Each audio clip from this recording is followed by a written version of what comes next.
President Trump, can you get a peace deal done in Ukraine? How confident are you, sir?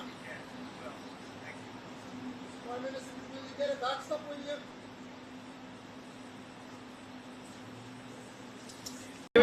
The Europeans want Ukraine to be part of NATO as part of this deal. Are you willing to budge on that at all, or is it a firm? Well, I could be very nice and say, oh, well, we'll work to it. Look, it's not going to happen. It's just not going to happen. That's what started this whole thing. Biden said that, and all of a sudden the gun started. That was one of the primary reasons it started. And this was long before President Putin. They never said it was an impossibility. So we can say, oh, gee, well, we'll try, but that's something that's just not going to happen. And then the other question you ask is about the land. Will you get your land back? Well, they've fought long and hard on the land, and you and I will be discussing that. And we're going to certainly try and get as much as we can back.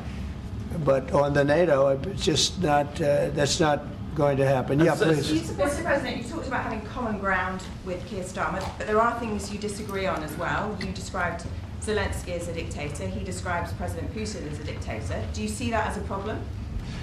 The relationship between President Zelensky and President Putin is not a good one. You've noticed, right?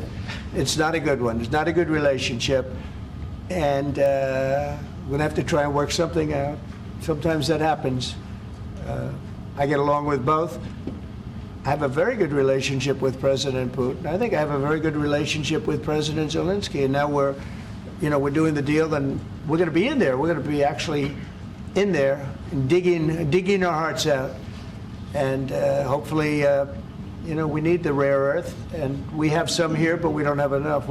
Our economy is very strong, and we need a lot of things that in some cases we don't have here. So I think we're going to have a very good relationship, but the relationship between them is not the best.